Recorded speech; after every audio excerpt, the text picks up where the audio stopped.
Hey folks, Seth here. It's that time of year again. Guns Etc. huge anniversary event. This year it's on Saturday, October 24th only. There'll be tons of giveaways and one-day only discounts in the store. Over the years, this event has turned into a gathering of folks who love America and the right to bear arms. As you know, our world may dramatically change on November 3rd. Can you imagine what a Biden-Harris administration will do to the Second Amendment then? If you're concerned about that, make sure you visit Guns Etc. on Saturday, October 24th. For more information, go to gunsetcetera.com. And if you like these monologues, please subscribe to 960 The Patriots YouTube channel. Welcome back and happy Monday, October 19th, 2020. Last week, during an interview I did, I was asked for a few indicators on how we know how left-wing today's Democratic Party has moved. And it's actually part of a comparison, for me at least, to the upheaval of the 1960s. We conservatives have long pointed out to how destructive the 1960s were to our politics, whether the upheaval was the social and political programs expanding the welfare state to the youth and protest movements that wrought so much violence, or were so animated against the military, or how they spelled America with a K as if it were some kind of Nazified country back then.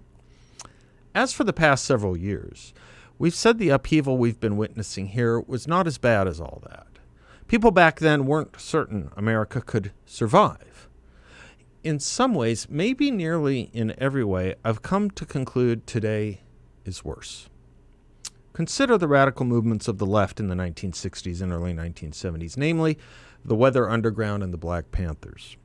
The former was the movement of Bernardine Dohrn and Bill Ayers, and Black Panthers was led by the likes of Huey Newton and Eldridge Cleaver, all in time fugitives from justice. Yes, of course, they had others too, like Angela Davis, who was also a fugitive from justice for a spell. What was different then was that the Democratic Party had and wanted little to do with all that. You did not see, for example, leaders of the party embracing the left, the radicals, or its leaders. In fact, they tried as much as possible to distance themselves from them. Think about the nominees for president and vice president. In 1968, it was Hubert Humphrey and Edmund Muskie. In 1972, it was George McGovern and Sargent Shriver. We think today of the McGovern nomination in 1972 as the big left turn in the Democratic Party. Amnesty, abortion, and acid was the hit on McGovern. And it wasn't quite true, but it gave you the idea of how far the left had taken over the Democratic Party back then. But of course, how far is nothing like what we see today. And still, there would have been no embrace of the radical left-wing movements in America. Gloria Steinem was about as far as they went, and even she would write about how they used her more than they embraced her. Compare and contrast that today when major elements of the Democratic Party, including its leadership, does embrace today's radical movements, be it the BLM or Antifa. Now, it's true the embrace of Antifa is not as pronounced. There, it's simply a dismissal or denial of its existence. Jerry Nadler would call it a myth. Joe Biden would call it an idea. BLM is, of course, altogether different, and it comes with two parts. One, the embrace, and two, the simultaneous cleansing or attempted scrubbing and denial of its foundational purpose, elements, and ideology. Be it mayors and governors, candidates for president embracing the movement, or helping fund legal counsel and bail for rioters imprisoned who carry the banner of both movements. You have an embrace today you did not have in the 1960s and early 1970s, and by the leadership of one of the main political parties in America. You also have it from the media, the Democratic Party's communications arm. Or, if you will, Ministry of Information. Perhaps Ministry of Truth is a better appellation. And as you know from the novel 1984, the Ministry of Truth actually concerns itself with the promotion and perpetuation of lies. It is part of the intellectual edifice known as doublethink. You remember doublethink, right? As Orwell defined it, quote, to know and not to know, to be conscious of complete truthfulness while telling carefully constructed lies, to hold simultaneously two opinions which canceled out, knowing them to be contradictory and believing in both of them, to use logic against logic, to repudiate morality while laying claim to it, to believe that democracy was impossible and the party was the main guardian of democracy, to forget what it was necessary to forget, then to draw back into memory again at the movement when it was needed, and then promptly to forget it again, and above all, to apply the same process to the process itself. That was the ultimate subtlety, consciously to introduce unconsciousness, and then once again to become unconscious of the act of hypnosis you had just performed. Even to understand the word doublethink involved the use of doublethink, close quote. It was really based on Stalin's reading of the Marxist dialectic.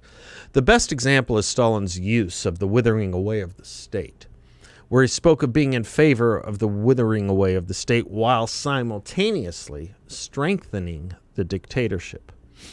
Margaret Thatcher well understood and well described this in a famous speech in 1986, where she said, quote, "Socialists cry power to the people and raise the clenched fist as they say it.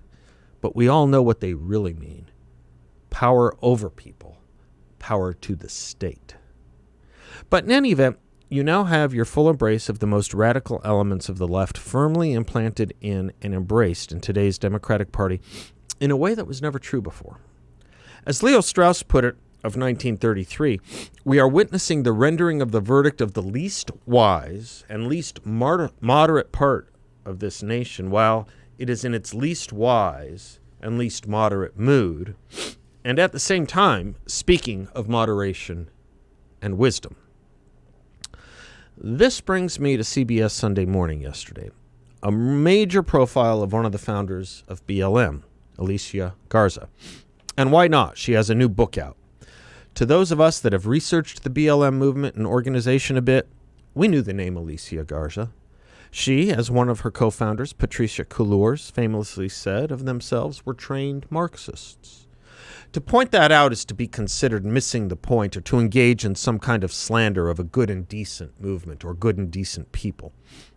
I continually point out, it's not a slander if it's true, and it's not criticism if you call someone what they call themselves. Of course, none of it, was raised by Mark Whitaker of CBS, who interviewed her yesterday. None of it aired on CBS. None of it was brought up. What you got instead was a puff piece, a promotional piece, a major show segment promoting Miss Garza and her book. She's doing nothing more than, quote, founding groups aimed at empowering women and building black political power, close quote.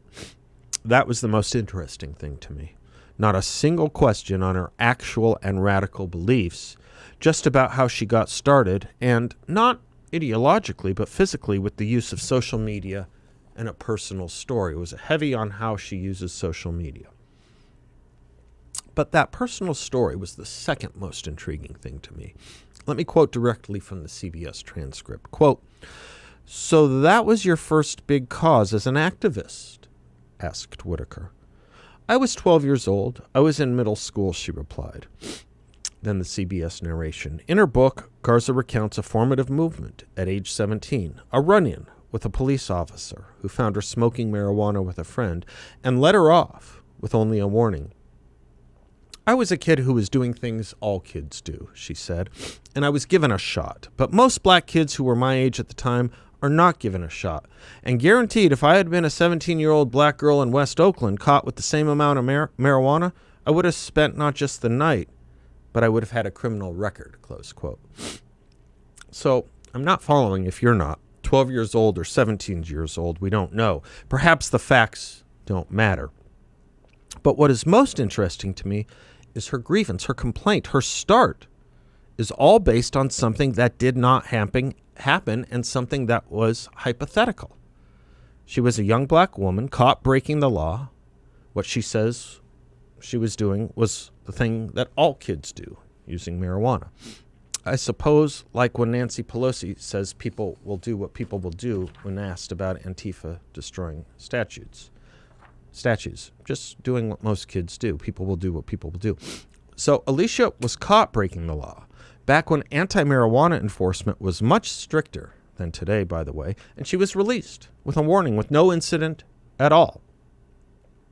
But she invents in her mind how that would not be the case with someone else. Invents speculates, hypothesizes. And just as we know the major themes of institutional racism, especially in our police departments, are based on non-fact, so too the formative moment, as Garza puts it, in catalyzing her activism. She was not arrested. Not a single question, though, about being a trained Marxist, not a single follow-up to what she said in the interview. After all, to underscore it would be to underscore the antithesis of her formative moment and movement, not its thesis. But there's that nagging Marxist dialectic again, isn't there? Complete with a synthesis built around a hypothesis that in actuality contradicts the original thesis. Or as Vladimir Lenin put it, quote, "The struggle of mutually exclusive opposites is absolute," close quote. George Orwell makes it easier to hold simultaneously two opinions which canceled out, knowing them to be contradictory and believing in both of them, to use logic against logic, to repudiate morality while laying claim to it, close quote.